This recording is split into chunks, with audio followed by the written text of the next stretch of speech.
Kalau air kita tercemar dengan tinja, kita akan bisa terkena penyakit dari diare hingga sampai hepatitis.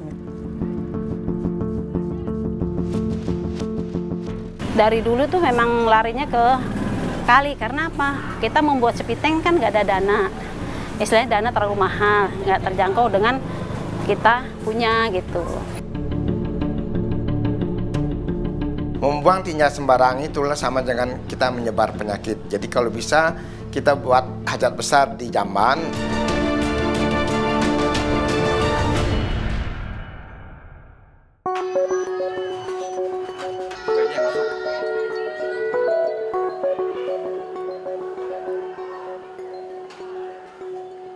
Saya dari sini memang dari kecil, tapi dihitunglah paling 35 tahun lah di sini.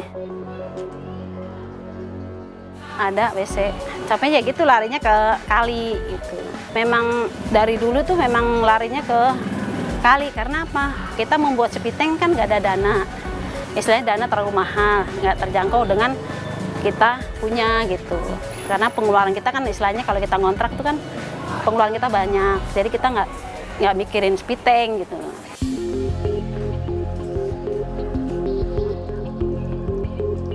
Sekarang Bu, pengen tahu dong rumahnya Ibu di mana nih? Tunjuk aja aktivitas di dalam ya. Iya, iya.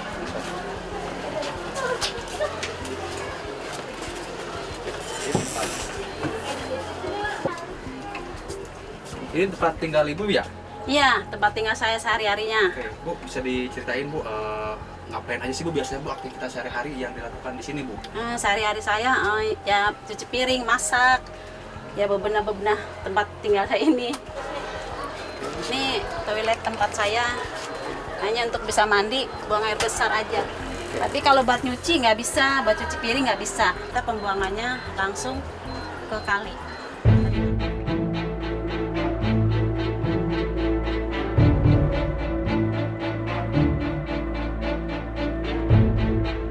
Kalau memang dulu sampai sekarang itu kita kan pakai air tanah, ya kan, pakai air tanah itu digunakan cuma untuk mandi sama nyuci sama cuci piring. Tapi air itu kurang bersih.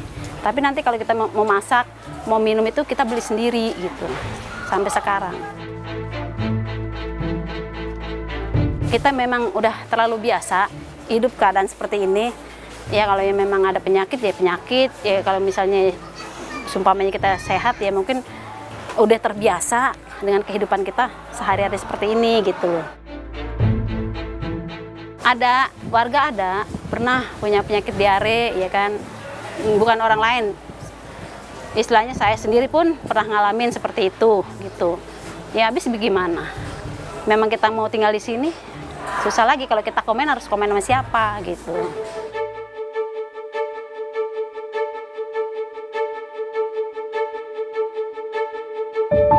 Akses sanitasi di Kelurahan Tanjung Utara ini khususnya untuk buang air besar, saya melihat sudah cukup baik gitu. Cuman memang masih ada beberapa warga masyarakat yang belum memahami dan belum melaksanakannya. Memang terkait beberapa faktor gitu. Di Kelurahan Tanjung Utara khususnya di RT 15 RW 07 memang masih ada sekitar 124 kepala keluarga yang masih buang air besar sembarangan. Itu setelah didata dari 124 itu ada 21 titik, artinya yang buang air besarnya ke saluran. Begitu kita identifikasi bahwa memang faktor ekonomi. Nah, disitulah pemerintah berbuat. Jadi mereka semua sudah punya jamban, hanya buang air besarnya ke saluran.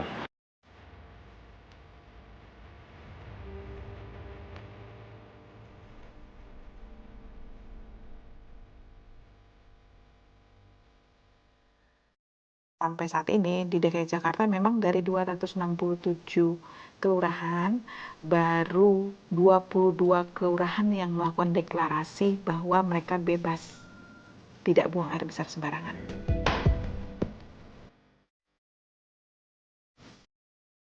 Jadi tantangan kita, terutama dari Pemprov DKI terkait dengan sanitasi bagi masyarakat ini memang ada beberapa ya.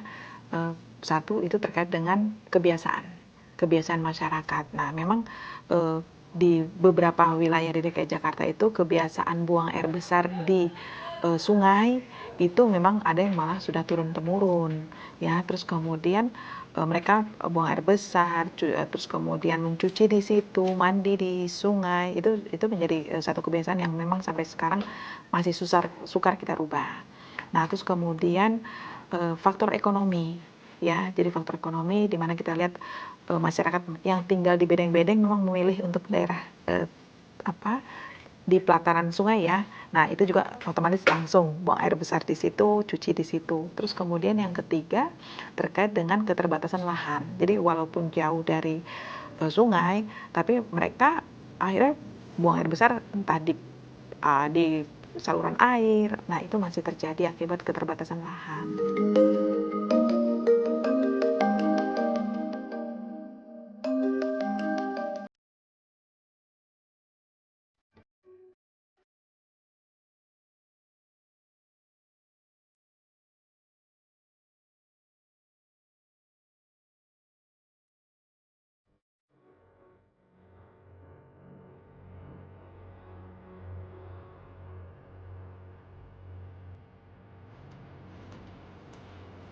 Di wilayah sini yang belum memiliki jamban atau speed tank masih banyak apa?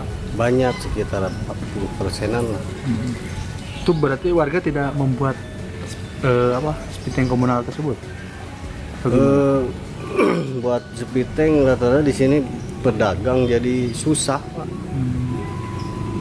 Susah bikinnya. Oke. Sejauh ini ada upaya nggak dari pemerintah seperti apa gitu perhatiannya?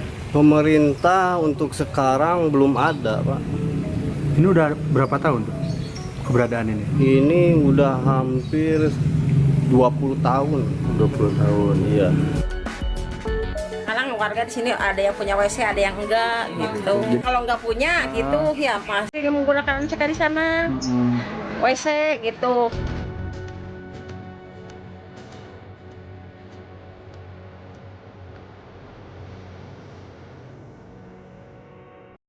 Sebagian besar kan belum mempunyai buat cuci sendiri, MCK juga belum punya sendiri. Sebagian yang di sini belum kalau PAM sih air PAM udah sebagian ada yang udah pakai, yang subsidi juga ada, yang sendiri juga ada gitu. Jadi yang belum punya sebagian besar ke sungai untuk fasilitas mencuci dan mandi.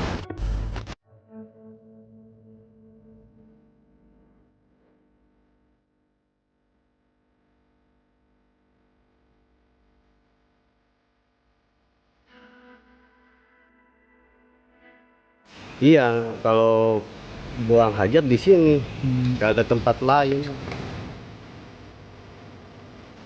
Tempatnya kan sempit, nggak punya lahan, dekat sungai, sekalian buang. Iya. Tanam-tanamnya langsung ke sungai. Nggak punya lahan, jadi cara yang praktis saja walaupun ini malah beresiko lah bagi pengguna sungai.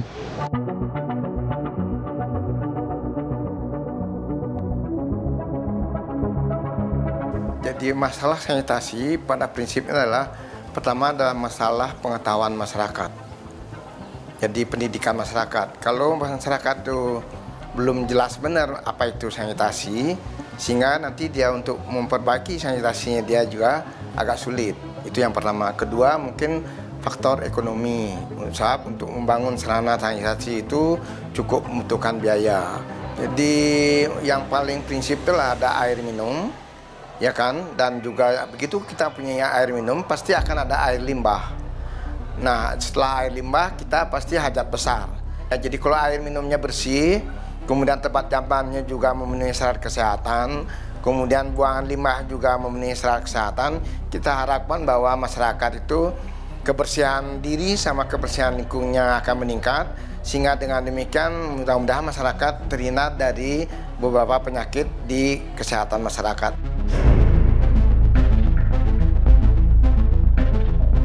Sanitasi sendiri adalah suatu upaya pengendalian terhadap faktor lingkungan yang sifatnya fisik, yang mempengaruhi manusia, yang akan mempengaruhi kesehatan maupun kehidupan manusia, baik itu secara fisik maupun mental.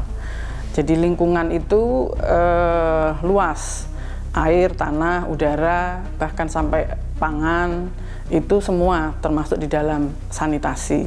Jadi kalau kita bicara dengan masalah sanitasi yang luas, maka semua aspek yang meliputi itu.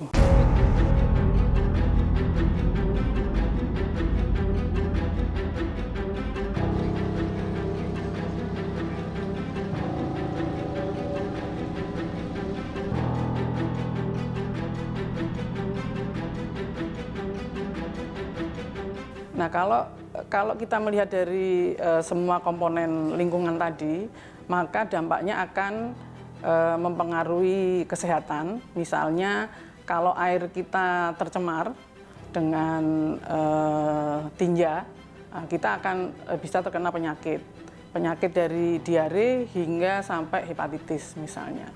Tapi kalau misalnya air, kemudian lingkungan kita tidak sehat, air kita juga tanah kita tercemar, misalnya kita tidak pakai sepatu, tidak pakai sandal, kita penyakit juga akan bisa masuk. Tetapi juga lingkungan, misalnya air tergenang, bisa menimbulkan penyakit-penyakit menular, malaria, demam berdarah.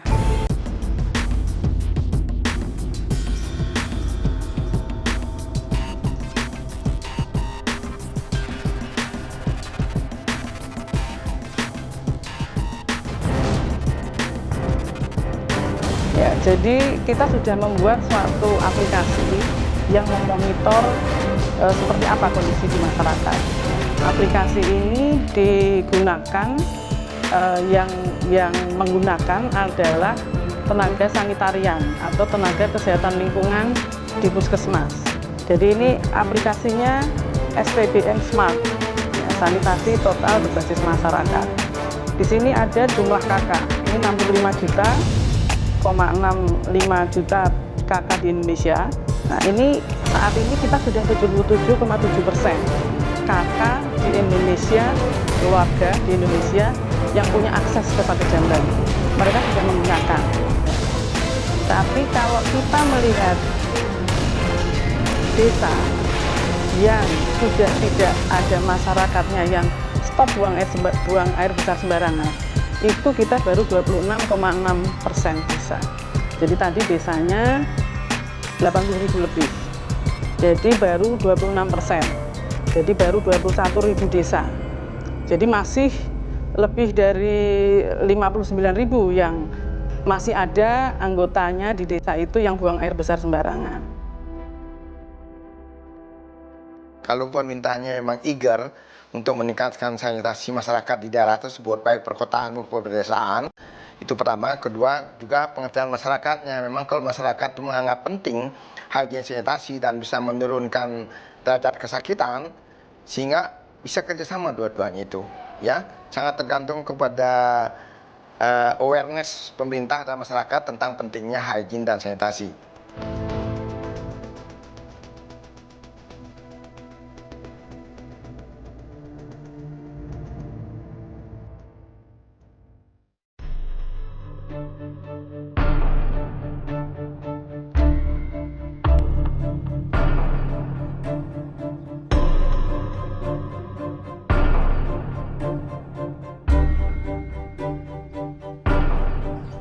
Jamban yang sehat itu harus bisa memberikan perlindungan kepada pengguna yang langsung, tetapi dengan kotorannya sendiri, dia tidak boleh mencemari tanah, tidak boleh mencemari air.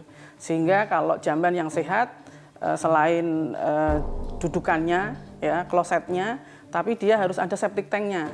Karena dengan proses di septic tank itulah yang kemudian bisa menghindari pencemaran ke air ataupun ke tanah. Nah, kalau masyarakat hanya menggunakan jamban yang hanya kloset kemudian dibuang langsung, ada yang ke tanah, ada yang dibuang langsung ke air, nah itu berarti risiko pencemarannya untuk yang lain yang berbahaya. Mungkin untuk dia sendiri dia sudah sudah terhindarkan, tetapi untuk yang lain, masyarakat luas yang lain, dan ini risikonya sangat berbahaya kalau yang kita biarkan tinja ini, kotoran ini kemudian mencemari tanah maupun air. Kita fasilitasi untuk pembuatan septic tanknya agar masyarakat khususnya di RT 15 RW 07 tidak buang air besar sembarangan ke saluran. Di RT 15 RW 07 itu ada 21 titik. Kita sudah mulai berproses dari hari Senin atau Minggu lalu. Sekarang sudah dikerjakan 8 titik gitu. Proses penggalian terus masih berlangsung di lokasi.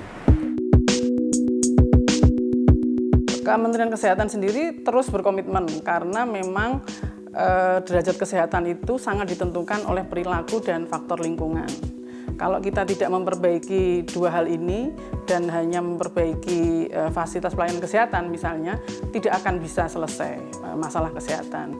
Program yang khusus kita kenal dengan 5 pilar sanitasi total berbasis masyarakat. Nah, pilar yang pertama adalah stop buang air besar sembarangan. Jadi itu edukasi agar perilaku masyarakat berubah. Dia harus tahu bahwa ada jamban yang sehat yang harus digunakan agar tadi terlindungi diri sendiri maupun menghindarkan dari yang lain. Tetapi sanitasi ini ada aspek perilaku, tapi juga ada aspek ketersediaan sarana prasarana. Nah, Kementerian Kesehatan berkewajiban untuk memperbaiki yang perilaku.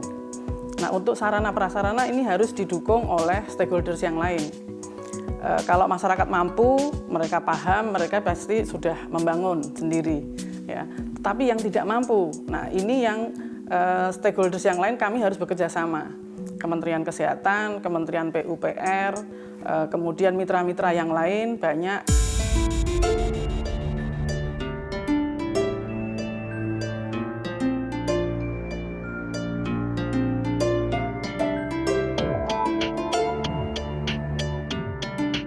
Jadi kita memang melayani jasa sedotinnya, bisa telepon, bisa ini dengan ke PDPAL. Tapi bahwa armada PDPAL ini kan hanya 10%, jadi 90% swasta. Jadi mau sedotinnya ke PDPAL silahkan, mau ke swasta silahkan, tetapi bahwa semua itu harus diolah. Pengolahannya hanya di PDPAL, di Pulau Gebang, di Duri Kosambi.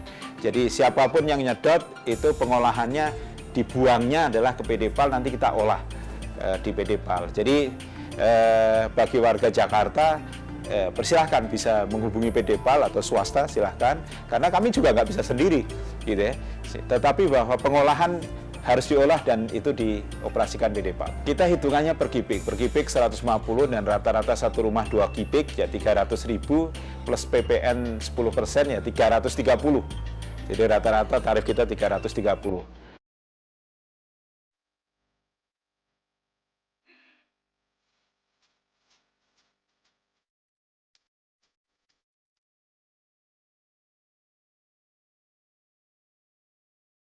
Limbah itu akan diolah, itu ada 2 pendekatan, satu pipa dan non pipa. Kemudian yang non pipa itu adalah dari rumah, yang jadi pipanya adalah truk.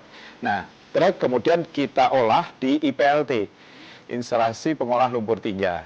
Di Jakarta ada 2 IPLT, di sebelah timur adalah di Pulau Gebang, sebelah barat adalah di Duri Kosambi. Sehingga nanti armada sedot tinja baik yang dimiliki PDPAL maupun swasta. PDPAL kira-kira hanya 10% dari populasi yang truk tinja di Jakarta, itu hanya akan diolah di Duri Kosambi atau di Pulau Gebang. Nah, di sana diolah ada sistem konvensional, ada yang sistem mekanis, ada andritz dan sebagainya. Tapi intinya setelah diolah itu ada 2 hasil ya, satu padatan, yang satu air gitu ya. Nah, air itu nanti kita buang ke badan air sudah tadi mencemari lingkungan karena kita sudah olah. Kemudian yang padatan itu kita gunakan untuk pupuk. Nah, kemarin kita riset, kita jadikan briket, ternyata punya nilai kandungan kalori yang cukup tinggi.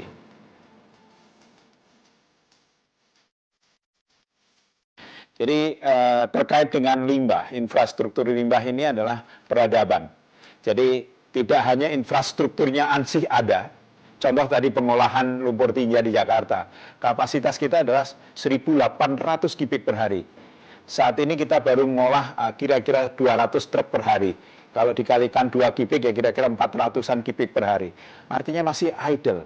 Nah, pertanyaannya adalah kenapa kok masih idle dan sebagainya.